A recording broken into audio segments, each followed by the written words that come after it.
suits you.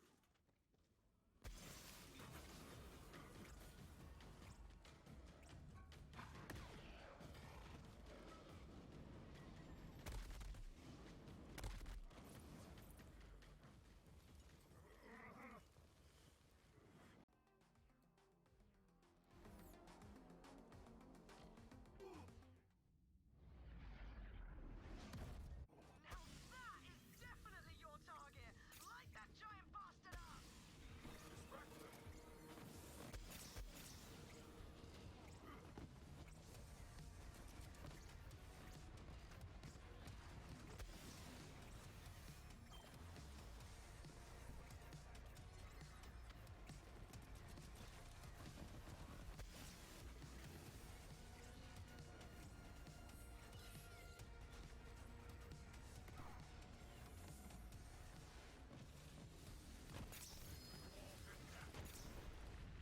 Takedown in the service of death herself.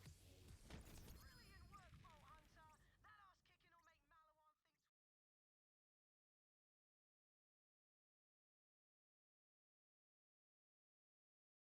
What's going on, everybody? I'm Quag.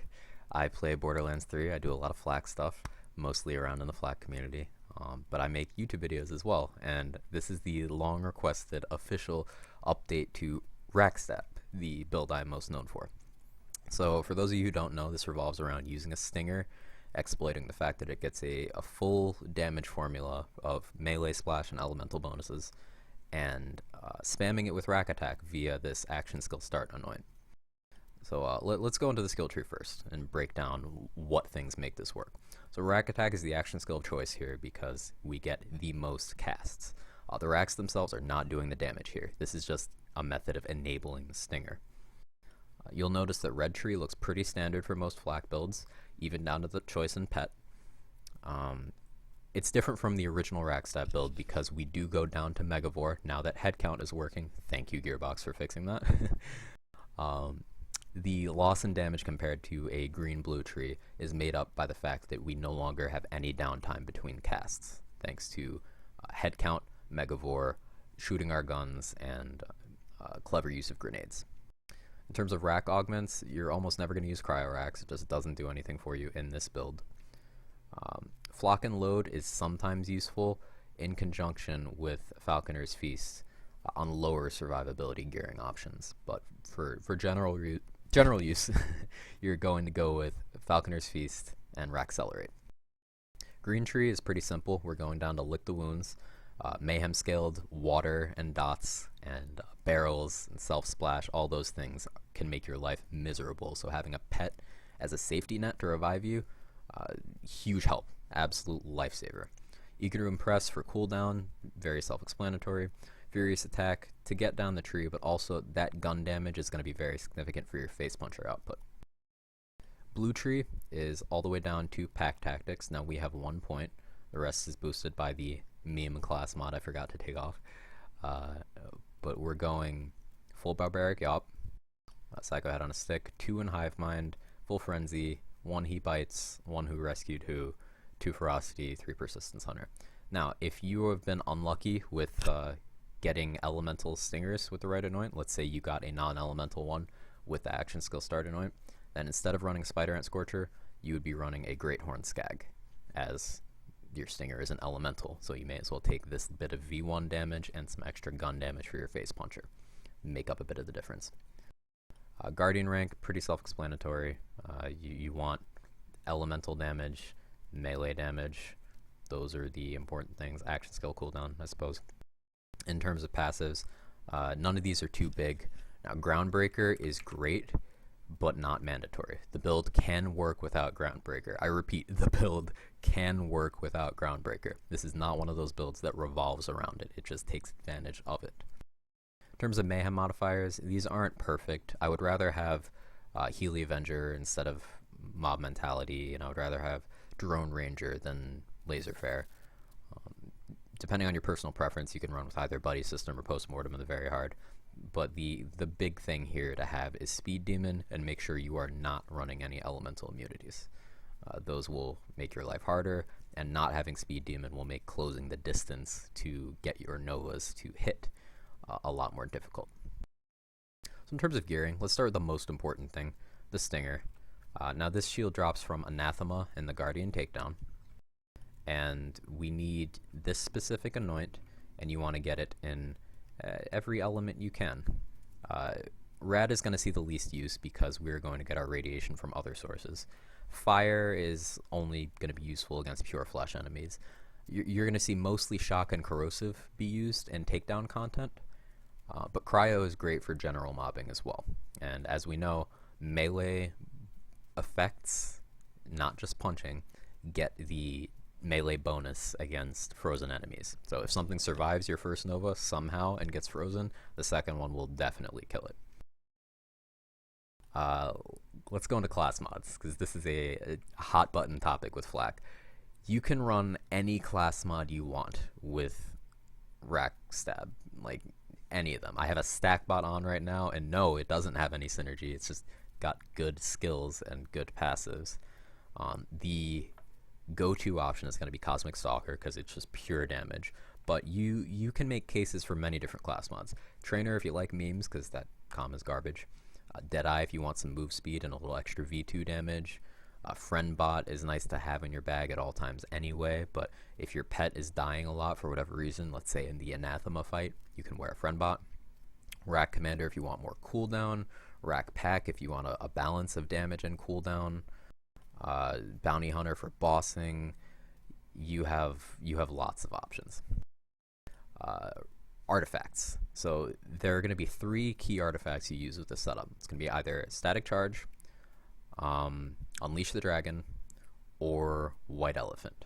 Now Static Charge is the go-to general mobbing artifact rather, and it is going to make electric chains like a Brainstormer or a Banjo if you're into that, that come from any target you hit with a source of melee damage. So this will be your Fish Slap, your Face Puncher, your Punches, and your Stinger. All of those will generate electric chains. Now, the more enemies you hit in proximity to each other, the more chains you'll get off each other. So the damage increases exponentially in high density of enemies. So that's one of the things that makes it so good in dense mobbing.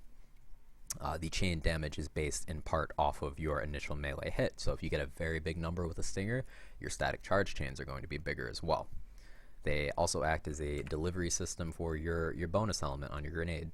So you get lots of rad explosions using a Static Charge, and it is lovely to see.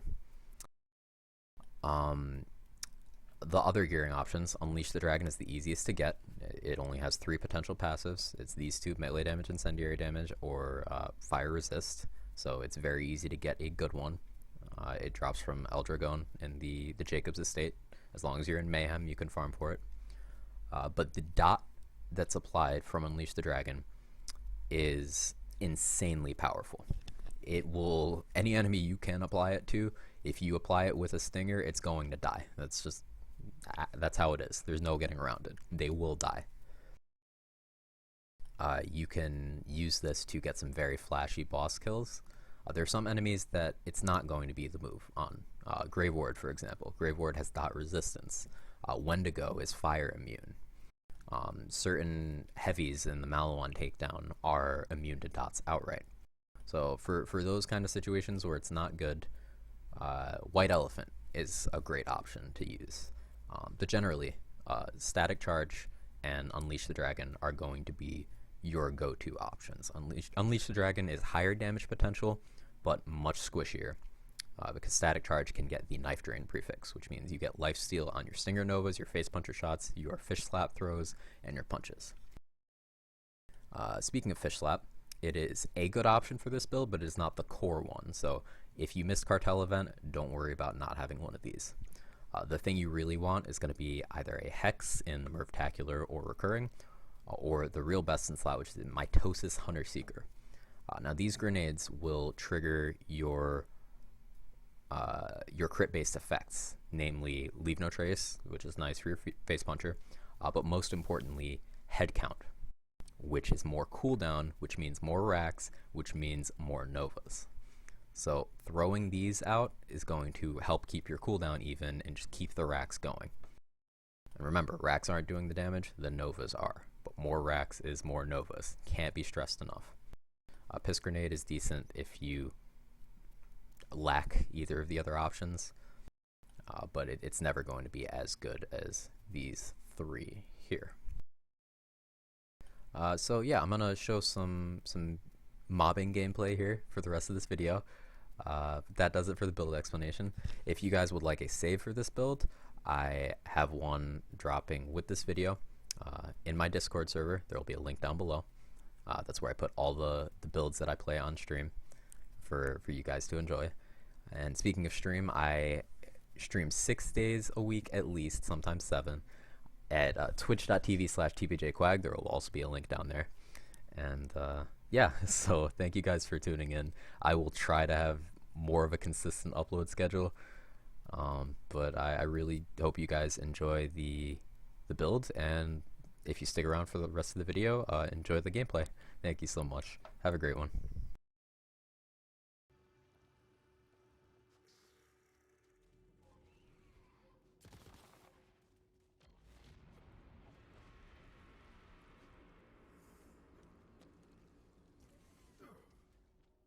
What could have happened here? The planet does not appear to have been ripped apart, so much as burst open from within.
while others watch and turn a blinded eye.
destroyer, an endless perfect cage. A billion souls to keep, a world to love. But though our